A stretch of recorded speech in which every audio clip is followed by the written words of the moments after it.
Welcome to the 19th century portion of the Tracing Your African American Ancestors workshop, presented by the Alabama Department of Archives and History. My name is Courtney Pinkard, and I'm a reference archivist and also the coordinator of the EBSCO Research Room. Many of the document types we're going to cover will be the same or similar to those discussed in the first section of this presentation, but the way we utilize them will be different. For instance, while in the 20th century you may use a deed record to see if your ancestor bought or sold land, in the 19th century deed records can often be the only county-level documentation of slave sales. In other words, although you may be using the same collection of records, your information need is different and therefore your search strategy will change. As we move backward in time from the late 1800s to the early 1800s, the first document we'll encounter is the 1880 census. The 1890 census was destroyed in the 1930s, and many genealogists encounter difficulty bridging the 20-year gap between 1900 and 1880. If you're able to make the jump and locate your ancestors in the 1880 census, you'll find that this is the first census, or for our purposes today, the last, to list the relationships of household members. From here on out, the relationships between parents, children, grandparents, and so on won't be stated. The example here is taken from the 1880 census in Perry County, Alabama, and it shows the household of William Wilson and his wife Rebecca. Rebecca was born a slave in Dallas County and married Wilson, a free person of color, before she was emancipated in 1854.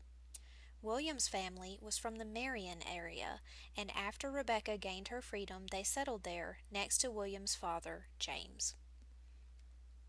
The next document we'll use is the 1870 census. This is the very first census to document African Americans individually by name. As mentioned a moment ago, the relationships between members of the household are no longer spelled out but can be inferred. For instance, if you see a couple with several children listed in order from oldest to youngest, and then some older children appear at the end of the list with a different last name, you may be looking at children born from a previous marriage of the mother. In this example from Perry County, we've picked back up with William and Rebecca. Do you notice anything different about this census? Well, for one thing, the enumerator mixed up William's first and last name. As a result, the entire family has been given the surname Williams. Instead of William and Rebecca Wilson, we have Wilson and Rebecca Williams. The only way I was able to track them down in this census year was by focusing on the children's first names. In this specific case, I did a search of the 1870 census for all African American boys named Wesley that were between the ages of 13 and 15 living in Alabama. I got over 100 results and had to sift through them one by one until I found a result that looked correct. I was able to verify that I had the right household by looking at Wesley's siblings' names. I know that Rebecca named one of her sons after her late brother, Miles, and you'll see Little Miles right there in her household. Sometimes you have to get creative when it comes to searching the census. Past the 1870 census, we have one more significant resource that lists African American residents of Alabama in a systematic way. The 1866 state census had 3 schedules, and the second schedule was dedicated to enumerating African Americans.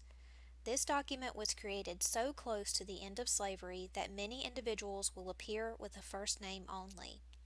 Depending on how the enumerator organized their part of the schedule, you may also see the name of a white person listed out to the side in parentheses. This may indicate that the residents listed below are employed by the white person or are living on that person's land.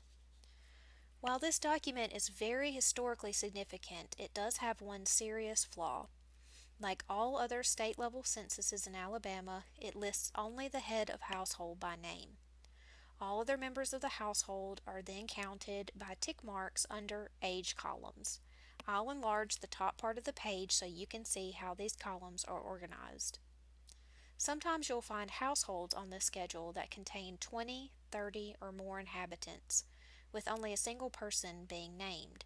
For instance, an elderly woman who has multiple children and grandchildren living with her on the same property would consider herself the head of the family group, and therefore might give her name as the head of the household. That means that her adult children and their children won't appear by name in this census. Further down this page, you'll see some individuals who are listed by first and last name, but then I noticed an interesting entry, second from the bottom. Here we have a young woman between 10 and 20 years of age, so probably an older teenager, who is enumerated simply as Jane, a freed woman. I'd love to know more about her story, but without a surname, it's hard to know who she really was. Past the 1866 state census, we move into the slavery period. One factor that makes researching in this era more difficult is that slaves often went unrecorded in local documents or were rarely mentioned by name. The 1850 and 1860 slave schedules are one example where slaves were counted but not named. In these schedules, only the name of the slave owner is given. Slaves are listed by their age, gender, and skin color under the name of their enslaver. Sometimes it's possible to infer family groups from this listing, but even that isn't always a given. This example is a page from the 1860 slave schedule for Dallas County, taken in the Portland community. In the first box on the left side of the screen, you'll see an example of a possible family group. There are two presumed parents, both 30 years old, and their 4 children aged 8, 6, 4, and 2. We can contrast that group with the entries in the box on the right. This time the enumerator has listed the slaves in strict age order, oldest to youngest. Sometimes you may even see this taken a step further, where all the men are listed by age and then all the women are listed by age. With this organization method, it's not really possible to infer family groups. One last entry to note on this page. Near the bottom we see a single name, Silva. You'll notice that Silva is 100 years old. Per the census instructions, only slaves that were 100 years old or older should be listed by name.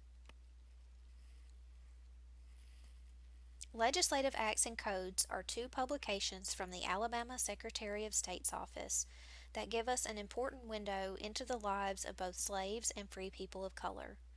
The Alabama Department of Archives and History has made them available online in our digital collections for both the 19th and 20th centuries. They are also keyword searchable, which makes finding specific people or topics easier. You can find legislation emancipating individual slaves in these acts, although the closer you get to 1854, the fewer emancipations you'll find. The codes, also referred to as digests, are print collections of state laws. During the slavery period, there were specific sections of the code that applied to masters, slaves, and free people of color. You can use these laws to understand more about the lives of African Americans prior to emancipation, and to understand the rules that governed the institution of slavery. Here we have two acts passed at the 1823 and 1824 legislative sessions. The first, on the left, grants freedom to a man named John Spaniard, a slave that lived in Lawrence County. The act also dictates that John must remove from the boundaries of the state within 12 months of being set free. The act on the right, passed the following year, rescinds this directive because Spaniard is considered a good and industrious citizen who supports his former mistress, and because he has a wife and 2 children in a state of bondage. The next slide compares 2 volumes of the Alabama Code, one issued in 1843 and the other in 1852. You can see how the laws regarding free people of color became more restrictive over this period. In 1843, the law states that emancipated slaves have a year to leave the state, never to return, unless they want to be taken into custody and sold as a slave for life. By 1852, the amount of time for free people to leave was reduced to just 6 months. Moving down to the county level, there are two probate court record sets that could potentially hold valuable information about enslaved African Americans. The first group of records are those generated during estate proceedings. When a slave owner died, his property, both real and personal, would need to be divided among his legal heirs. Part of this process involves the executor or administrator taking an inventory of the decedent's property. In the event that a will was not created, the probate judge may also appoint a group of commissioners to appraise the value of the estate.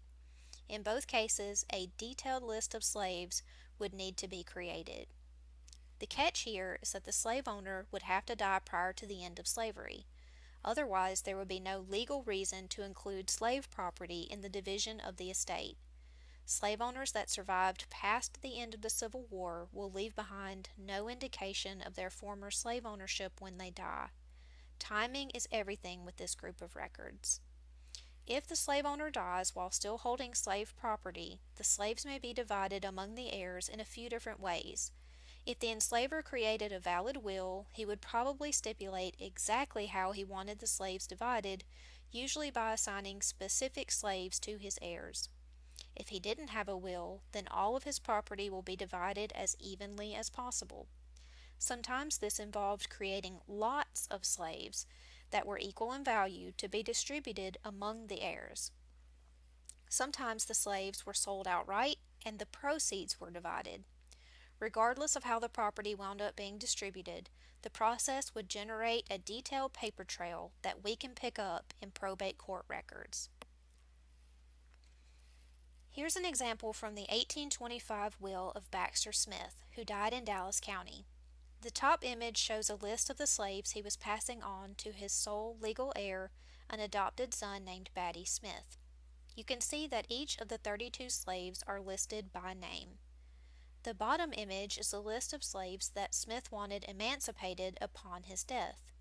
Tom, one of the men in this list, would eventually go on to father Rebecca, the wife of William Wilson, who we traced in census records earlier.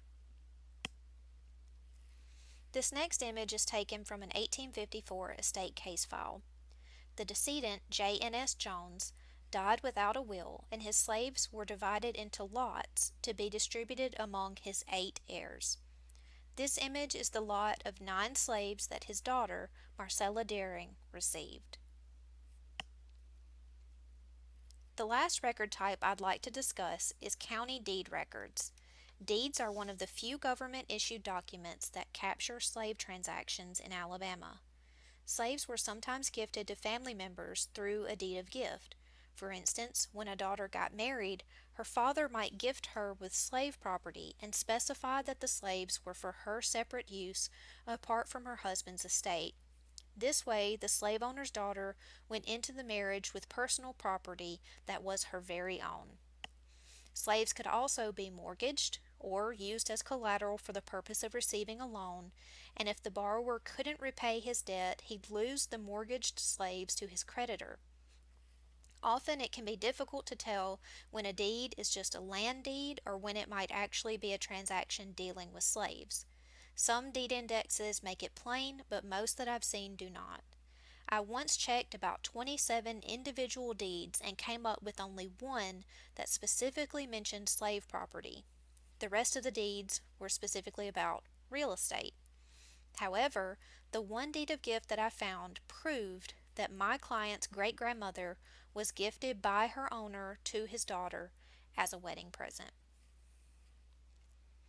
This concludes the 19th century portion of the presentation. I hope this information will be helpful as you begin or continue your genealogy journey. I also hope that you'll join us for our upcoming workshops. The next scheduled workshop is all about the census, and we'll be presenting it in digital format next month. Hopefully, we'll be able to welcome you all back to the archives in the fall, when we'll cover women-focused genealogy, land documents, military records, and how to best use the web resources we have available in the EBSCO Research Room. Thank you for watching, and be sure to visit our website and follow us on Facebook and Twitter for the latest updates.